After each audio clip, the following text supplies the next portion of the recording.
विधितज्ञ उज्ज्वल निकम यांना राज्यसभेवर खासदारकी मिळालेली आहे। आपल्या जिल्ह्याचा हा बहुमान आहे, कारण की अशा पद्धतीनं एखाद्या विधितज्ञाला या ठिकाणी आपल्या जिल्ह्यातून पहिल्या वेळेस मला तर वाटतं स्वातंत्र्यानंतर कोणीतरी राज्यसभेवर राष्ट्रपती नियुक्त होत आहे, हे जिल्ह्याचा बहुमान आहे। ते कोणत्या पक्षाचे आहे कोणत्या याच्यापेक्षा एक माणसाला जो सन्मान मिळाला तो जळगाव जिल्ह्याचा सन्मान आहे। जळगाव जिल्ह्याचा पालकमंत्री या नात्याने मी त्यांचं खूप अभिनंदन करतो। 12 किल्ल्यांना ऐतिहासिक दर्जा मिळालेला आहे। आनंदाची गोष्ट आहे, हे एक पूर्वीच व्हायला पाहिजे होतं, ते आता झालं आहे आणि याच्यामुळे सगळ्या देशात आनंद आहे। काल गिरीश भाऊंनी म्हटलेलं आहे की ते नाराजच आहेत, त्यांच्यामध्ये कोल्ड वॉर पण सुरू आहे असं पण त्यांनी म्हटलं आहे। तर तुम्ही त्यांना पक्षात घेण्यासाठी काही प्रयत्न करणार का? हे बघा, अजून आपण असं काही म्हणू शकत नाही की शेवटी ही प्रक्रिया असते प्रत्येक पक्षामध्ये नेता बदल करण्याची, त्यामुळे असं मला तर काही जाणवत नाही।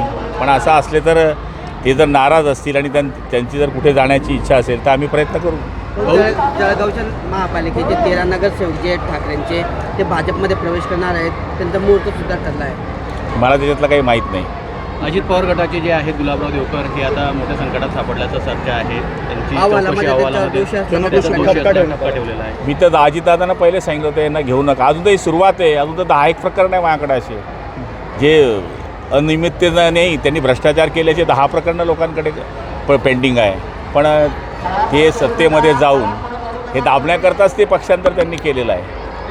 अजून तर मजूर फेडरेशनचे पैसे कसे गाड केलेले आहेत, इतर लोकांचे पैसे खाल्लेले कसे आहेत, मजुरांचे पतसंस्थेचे पैसे कसे काढलेले आहेत, कोर्टामधल्या केसेस अजून पेंडिंग आहे।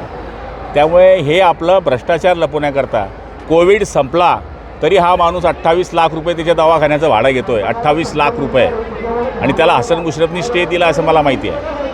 त्यामुळे अजून आम्ही ते बघू, पण असं होत असेल तर ते चुकीचं आहे। म्हणजे चुकीच्या माणसाला पाठीशी घालणं हे फार रॉंग आहे। शिंदेच्या 5 आमदारांची चौकशी करावी या सायटीच्या मार्फत अशी मागणी संजय राऊतांनी केलेली आहे। उदय सामंत त्याच्यानंतर बाकीचे आमदार आहेत, हे त्यांच्या म्हणण्याला काय, त्यांनी मागणी करावी, जे काय तथ्य असेल ते निघेल, त्यांनी म्हणावं म्हणजे सगळं काही हलतं असं नाही आहे। भाऊ, संजय गायकवाड असतील, संजय शिरसाट असतील, शिंदे गटाचे नेते एकामागून एक कुठल्या तरी वादात सापडतात, हा निवड माझं तरी असं मत आहे, लोकप्रतिनिधीने सगळ्या गोष्टी संयमानं केल्या पाहिजे आणि आपल्याला सगळ्या समाजाचं लक्ष असतं, तर त्या पद्धतीनं आपण हे केलं पाहिजे। काही वेळेस ओघाओघामध्ये माणसाकडनं बोलतानाही चूक होऊन जाते, वागताना चूक होते, ते लोक समजून घेतात। पण काही चुका ज्या नजरेच्या समोर दिसतात, जे समाजालाही पटत नाही, तर आमच्यासारख्याने सुद्धा या गोष्टीचा बोध घेतला पाहिजे। नाशिकचं बघायला गेलं अद्यापही पालकमंत्रीचा तिढा सुटलेला नाही आहे, नेमका कोणत्या पक्षाचा पालकमंत्री राहणार अजून मला काही सांगता येत नाही, ते वरती मंडळी बघतील, माझा त्याच्यात काहीच रोल नाही। रोहित पवारांवरती ईडीने पुरवणी अहवाल परत सादर केलेला, रोहित पवारांवर आरोपपत्र